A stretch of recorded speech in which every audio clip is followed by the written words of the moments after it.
We'll be right back. History unfolds as the story is told at the story. And now, back to our show. Welcome back. Are you ready for the next story? Yes. Very good. Now, this story is entitled The Day Thanksgiving Went Away, and it's written by Darla Davenport-Powell. It was the day before Thanksgiving, and the people in Grumbletown had started complaining. In fact, that's how the town got its name. The people were always grumbling and complaining. They were never satisfied. Nothing was ever right. They were downright ungrateful. Some of the neighbors had gathered in her mother's kitchen to shuck corn and peel potatoes. They would come together every Thanksgiving Eve to cook their holiday meals. There was Greg Wilson and his family, George Jones and his family, and Karima's family. The men smoked the turkeys, the women baked the pies, the boys made the cranberry sauce, and the girls prepared the greens. Everybody had a job to do. Of course, they did it complaining.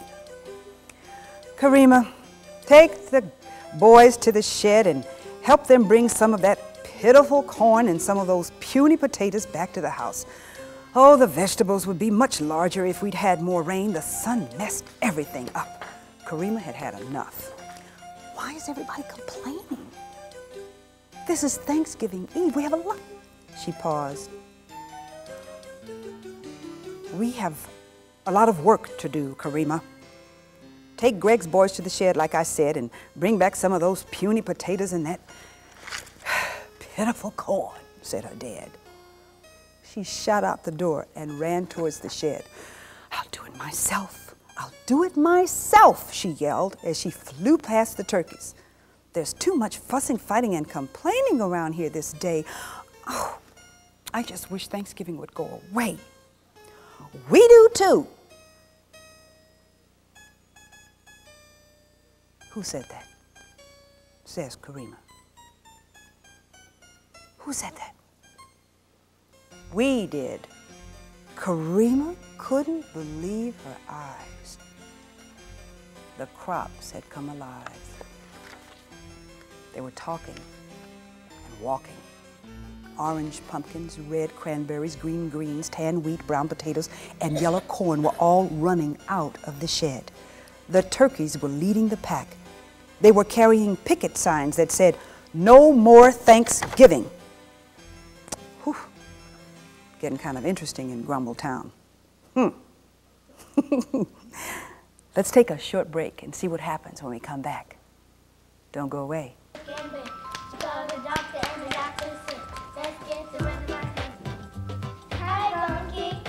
After these messages, we'll be right back.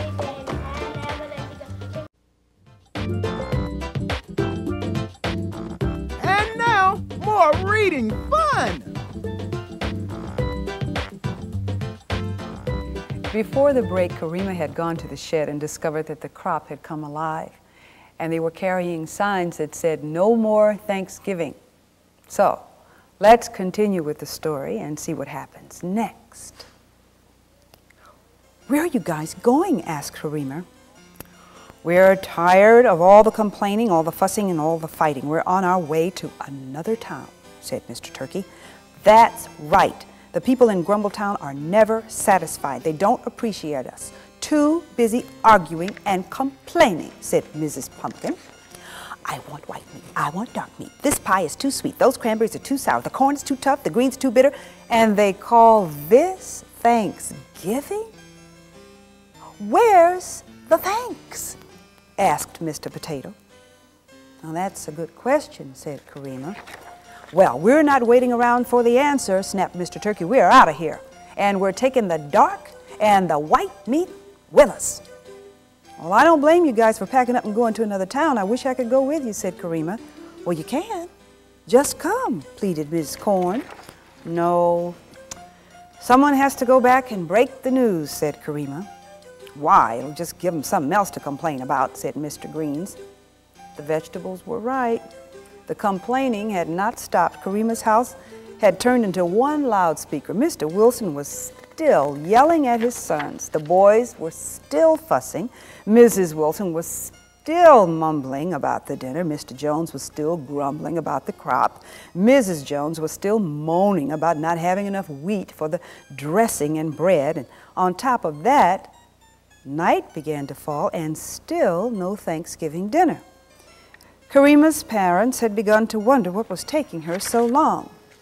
"Karima, come in this house," screamed her mother. "You've been down at that shed for hours. Thanksgiving would have come and gone if we had to wait for you," added her dad. "Bring whatever you can carry and come on home," said her mother. "Got to get a move on," said Mr. Turkey. "I guess you're right. We're going to make tomorrow's dinner. Then we have to leave now. It's going to take a little time to get to a next town," said Miss Cranberry. "Next town? I'm moving to the next planet. I hear they're vegetarians up on Mars," said Mr. Turkey. "Well, you guys take care and have a happy Thanksgiving," said Karima.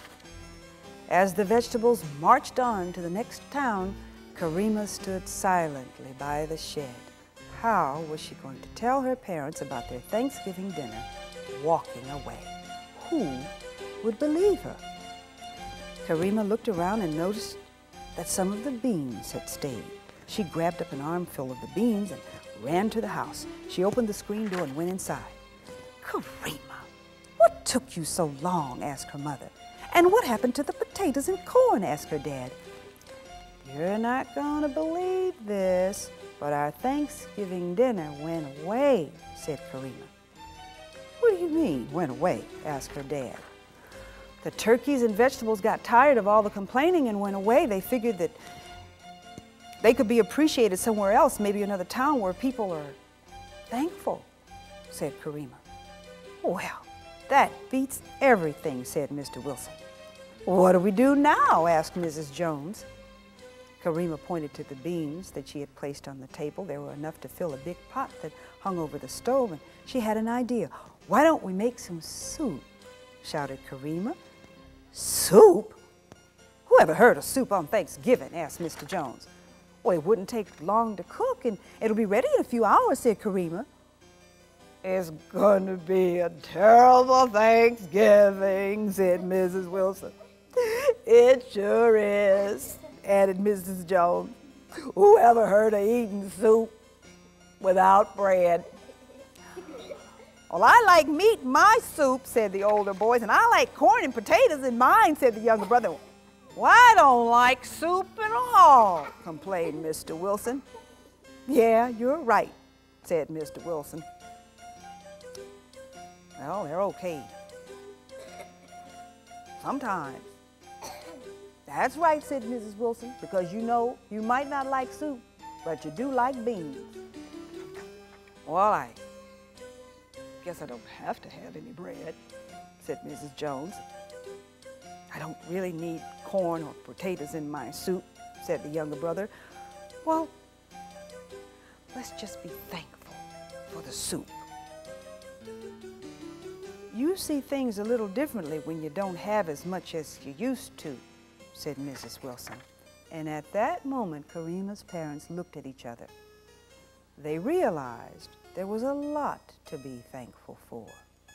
Their family, their friends, their good health, a home, and always something to eat. The Wilsons realized it too, and so did the Joneses.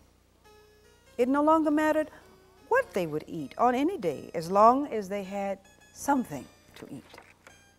On Thanksgiving Day, there was plenty of bean soup. As the families gathered around the table, there was laughter. Mr. Wilson was the first to finish the soup and he didn't complain. In fact, no one complained.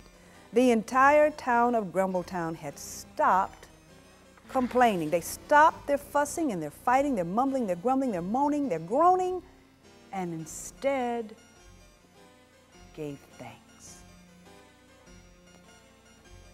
The end.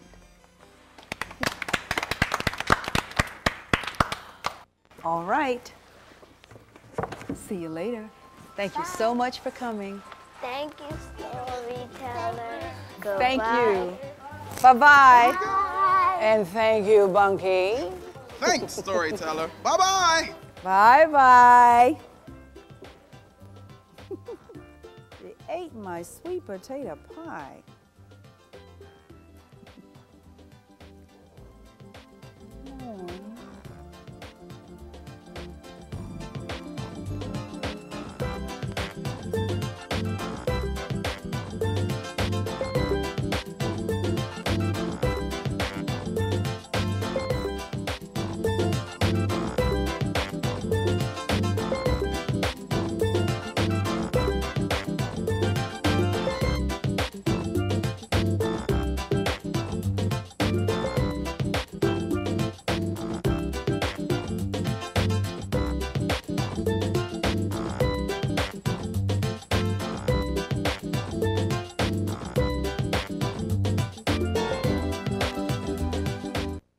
Thank you.